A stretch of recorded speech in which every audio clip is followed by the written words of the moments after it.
Good evening here on the Central Riverhawks YouTube channel. I'm Joel McCall. We're visiting now with Joe Branson. He is the head coach for the Riverhawk baseball team. They actually had two games yesterday. We're going to talk all about that. First of all, Coach, thank you so much for your time. Thanks, Joel. Thanks for having me. 6-6 overall, 3-2 in the MVC. The last two games were actually yesterday against Wisconsin Rapids. I believe you guys were supposed to host that at one time, and then you had to play over there. They have a really nice facility. I did get a chance to see that on Twitter. Take me through the ball games yesterday, Coach, before we talk about Sparta on Friday.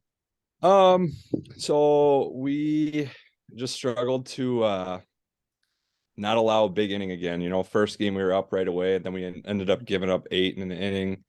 And I think all of them were on all their runs that inning were on 2 outs. I just couldn't make a couple plays and kind of just snowballed on us. And then second game, same thing. We started well and then gave up like a 5-run inning, I think middle of the game, third inning or so. And just, defensive miscues are killing us right now. We have to be able to make the routine play, and right now we're not making the routine play. And the guys know that too. We have a lot of seniors on our team, and it just seems like every softly hit ball is landing, and then we don't make a couple of routine plays, and we end up giving up a big inning in every game. Get a lead early, and then kind of let them get back into it, and attitudes kind of get down, and we're playing from behind again, and we just gotta stop with the big innings. How hard is it to keep the confidence of the group, especially when those things happen? Because as we hear all the time, it's either a snowball effect. You start with one and then it starts to get bigger, or we hear quicksand where you make one issue and one bad play that leads to you just sinking even farther. Yeah, it's tough. We have a strong group of kids that I know they're as frustrated by it as we are, and I mean they're still playing as hard as they can. The attitude really hasn't been a huge deal compared to like past teams. These guys are able to pick each other up really well. They're always in the games and very focused, trying to, hey, next play, we got to make the next one. And I mean, it's tough. And, we had an injury early that's really hurt us, kind of guys playing out of position here. So we've kind of been changing the lineups here and there to see what our best defensive lineup is, but then we have, instead of just moving one guy there, we have 2 or 3 guys out of position, and that's kind of where it's hurting us right now. Well, your game Friday, clearly things went well. You run ruled Sparta. Talk about it, Coach. Who was on the pitching mound, and where'd all those big runs come from? Yeah, so Friday we played in Sparta. Nice gloomy 40-degree day. Wesley Barnhart started for us. He threw really well. I think he'd only given up I don't think he didn't give up a hit through 4. And then they ended up blooping a ball into left field. We had a couple routine plays that we booted, and he probably would have been out of there with a complete game had we made those couple plays. Complete game, one hitter with probably 60 pitches. He ended up throwing close to 80. But he threw really well. He mixed really well. He got ahead with his fastball, and then he'd drop in a curveball, and then he'd spike one, and they'd swing over top of it. So he threw great. As far as hitting wise, everybody contributed, scored 16 runs. The top of our order was incredible. Mason Elson, I believe, went 4 for 5. And then I think he had maybe he had 3 RBIs. Drew Wonderling in the 2-hole went 4 for 5 with 7 RBIs. Almost put a couple balls out. He had 2 doubles, probably should have been 3, but we had a little bit of a base running miscue. Casey Erickson then came up in our 3-hole and went 1 for 1 with 3 walks. So he had great at bats all day. After that was Aiden Denzer, and he hit the ball hard every time he came up. So I mean, the top of our order was really strong, and then bottom of our order got on all day and set the tone for the top of our order. So that's why you see Drew and Mason with 10 RBIs between the 1 and 2 spot in our lineup. Right. I started looking through some of your statistics. You're hitting on them, and Erickson, Yeah. I think, has got 12 RBIs right now. So, Mhm. doing marvelous work at the plate. The one thing I was going to ask, we're going to get to the Mississippi Valley and we're going to talk a little bit about some individuals, but I wanted to ask about that trip to Florida. You went down there. What a cool bonding experience that must have been. How many times has this happened? Do you guys do this a yearly thing? And what was it like this year with this group? We planned on going in 2020 and got canceled due to COVID. So this is the first time that I've been able to take a team down there. It was awesome. The facilities were great to play at. Played two really solid teams, and that's actually where we played our best ball. So I'm hoping that once the warm weather comes around here, that we can maybe get back to that and play some good ball. But it was awesome. Those guys were together pretty much the whole time. Whether it was at the hotel or the parks or just sitting down at the cafeteria and eating together. I think they got a lot closer down there. This is a close group of kids anyways. After 90% of games, they all go out to eat together anyways. So it was a great bonding experience. Played good baseball. I hope it's a memory that they can remember for the rest of their life, and I hope they had a good time with it as well. Yeah, got some W's there too, of course. Yeah. So that always makes things feel a Yep. little bit better on your trip. And again, we're talking with Joe Branson. He's the head coach for Central Riverhawks baseball. And I know I talked to Coach Colburn. I pretty much ask every coach this for the springtime. What are you doing for practice, Coach? You're asking for nice weather. You're not getting a lot of it. How have you been able to at least do some sort of practicing fielding, hitting? I think Coach Colburn had said that seems to be the easiest part because we can always take swings, but the rest of it is a little more challenging.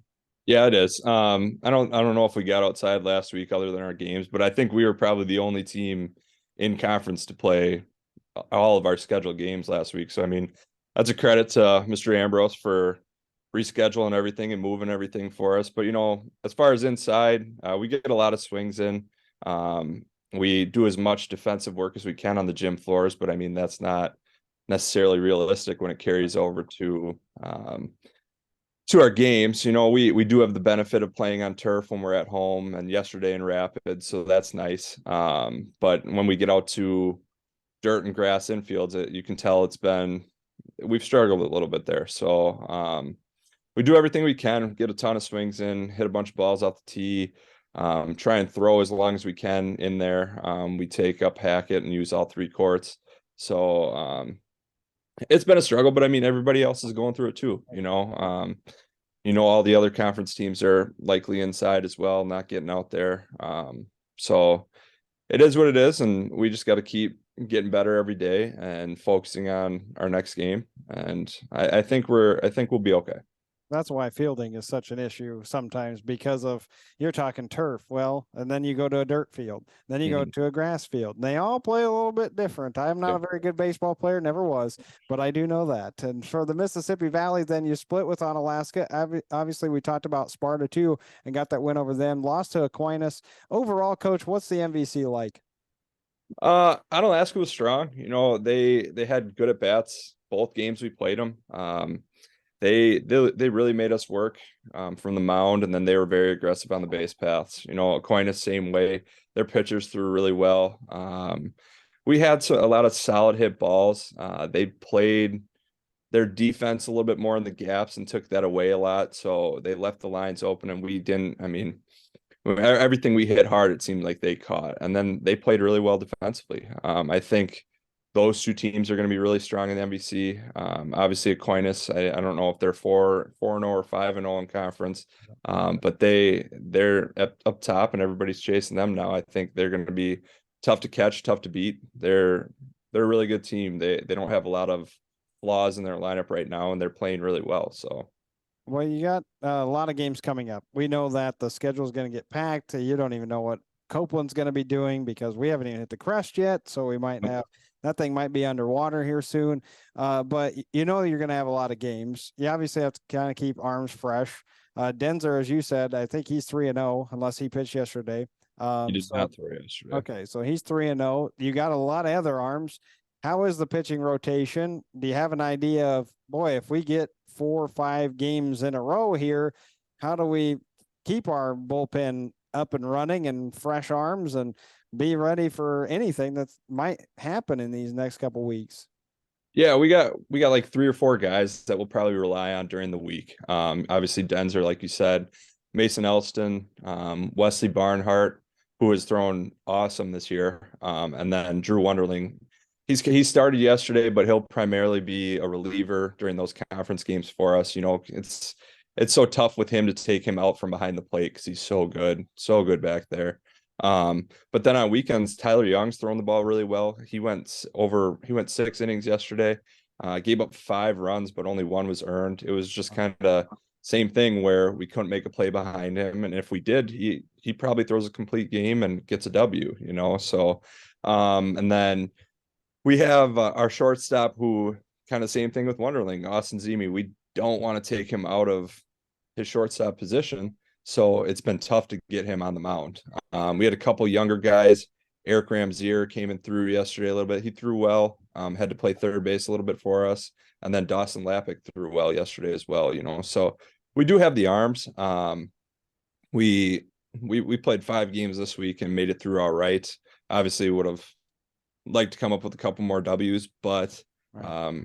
I feel good about who has thrown for us and who will throw for us. You know, we got another senior, Mason Peters, who he can come in and bring it a little bit, and I think he'll be good for us on the mound as well. So we do have guys that we'll rely on, and hopefully we can play a little bit better defense, and I think we'll be okay. You know, our lineup is strong, 1 through 9. We're kind of moving pieces. Our lineup isn't set for sure as to where everyone's going to hit. You know, we're kind of just going to play the hot hand and set up our lineup that way. But as long as we can start playing defense, I think we'll be in ball games. You know, it's just limiting walks and making the routine plays, and we'll be okay. Our lineup is good enough that it will score some runs. Yeah, that's the key right there. You just hit on it, I think, is throwing strikes. Do Yep. not give up those walks. And then, as you said, the errors in the field. And so, and then you've got your labels, you've got your starters, and you got those guys that can come in and relief, even if you're just needing an inning or 2, which is always so important. And you've mentioned Elston. He's 15 hits right now, and that's not including yesterday. None of these are actually including yesterday. Denzer with 5 doubles on the season too, which is insane. Again, these are some of the stuff that I got off of from with sports, but I know they're not completely updated because you've kind of hit on some other ones. Alvarado's at 9 hits. I mean, you're talking about an offense that just seems to be able to roll and put up some incredible numbers. And I want to ask about Elston just at the plate anyway, because you mentioned, you know, a couple guys getting walks and being patient, which is sometimes very difficult for high school kids not to swing at everything. So what's Elston doing, and has he been able to kind of relay that to everybody else in the lineup? And Mason's been incredible. So after I don't think I have the Thursday stats in there as well, or the Okay. Friday stats. I'm sorry, the Sparta ones. So Mason's got 26 hits right now Oh, in 12 games. You know, so he had another 4-hit game yesterday. In Sparta, like I said, he had 4 hits. He's setting the tone for everybody, and it's been such a benefit to put him in our leadoff spot. He doesn't walk much, you know, and it feels like he's in a 2-strike count every at bat, but it's he shortens up his swing and just kind of plays pepper with it, hits ball the other way. You know, yesterday I felt like he was down either 0-2 or 1-2 the whole day, and he didn't end up striking out. You know, he hit the ball hard all day, and he's not trying to do too much. You know, he's not trying to hit balls to the gaps. He's just trying to hit singles and get on and set the tone for the rest of the lineup, you know. And he's been incredible for us. Like I said, he's been so good. You know, and it shows how much work he's put in. He's hit every day probably since November, and there's probably been 3, 4, 5 days where he hasn't hit, and he just takes it on his own to find a place and go get it on a tee or go play front toss with somebody, you know. And he's been awesome for us. He's a great leader. We have a couple of leaders on our team that really carry themselves the right way and do everything we ask, and really push the other ones to step up their game as well. Drew Wonderling's another one of those guys. He does everything we ask. He cares so much about his senior season and the rest of the guys, you know, and he's trying to get everybody to refocus in between every pitch, and he's our leader on the field behind the plate, Right. Um, they've both been awesome. The senior group's been awesome. I've kind of been with them all since their sophomore year. Their freshman year was their COVID year. So we didn't get to play that year, but most of them played since their sophomore year, and most of them have contributed really well since their sophomore year. So we really look forward to this year. Obviously, it started well, and kind of this past week and a half has been tough. But we have confidence in 1 through 17 on our roster that they're going to help us in some way, and we're going to turn around here and start making the routine plays that we need to make, and stop letting other teams have big innings against us and limit the walks. And because like I said, our lineup is deep enough where we're going to score some runs. We just have to limit those things. Well, I know I made the mistake of trying to figure out the schedule when I talked to Coach Colburn, Coach Zerniak, same way, because I don't remember what we said in the girls' soccer. But now they play tomorrow, and now we're covering it here on the YouTube channel. So you never know what the heck's going on. But Coach, what do you have scheduled this week? Because I think I got you written down for Toma. Is that even happening? Yeah, this is actually a slow week for us. We only play Tuesday, Thursday this week. Thursday is kind of up in the air right now with Copeland being underwater. We're looking at maybe moving it to Viterbo. But if we can't, then we'll kind of push it down the road a little bit and see when we can play that game. But right now we're planning on playing Tuesday. Toma will be good. They're I think he's starting at short this year. He's also their number one pitcher, great hitter. Drew Brookman, he's tough. And he'll really challenge us. He throws pretty hard, mixes really well. So that'll be a good matchup if we see him Tuesday or Thursday, But I have confidence in our guys that whether we have Denzer or Mason on the mound on Tuesday, I think we'll give them a good game and play well defensively, and we should be fine. Yeah, and hopefully you can get some practices outside as well. I think tomorrow's supposed to be really nice, so that would be good. And you mentioned Viterbo too. I'm worried about their field even. Yeah. Drove by that just the other day. So yeah, I know you never know where these games are going to take place. That's why you keep looking at the conference website. And I know I need to give a shout out too to Nami, who's been helping us out and broadcasting some of your games, since I'm not able to go and travel with any of these teams. So I appreciate that for Nami and you, Coach Branson, for giving him some information and always having your lineups, which was so helpful, and the roster. So I really appreciate that. Thank you so much for your time tonight. Good luck this week, and hopefully I'm going to get to see you here on the diamond shortly. Yeah, thank you. Thanks for doing this. We appreciate it. I know all the kids love having them streamed, and I do too. So thank you. Yeah, you're welcome. I know Nami's hoping that I come back, because I think he wants to watch some of those games instead of calling them. But hopefully soon. And if you didn't hear that, then so Holman and Central will be playing soccer, girls soccer. They're playing at Logan. And so that's the game we're going to cover on Monday. And we plan to do a double header of softball on Tuesday when that's Central at Logan as well. Thank you again to Coach Branson, as the boys for baseball are going to play, as he mentioned, at Toma on Tuesday. They hope to play them again on Thursday. I'm Joel McCall. Thank you so much for tuning in here on the Central Riverhawks YouTube channel.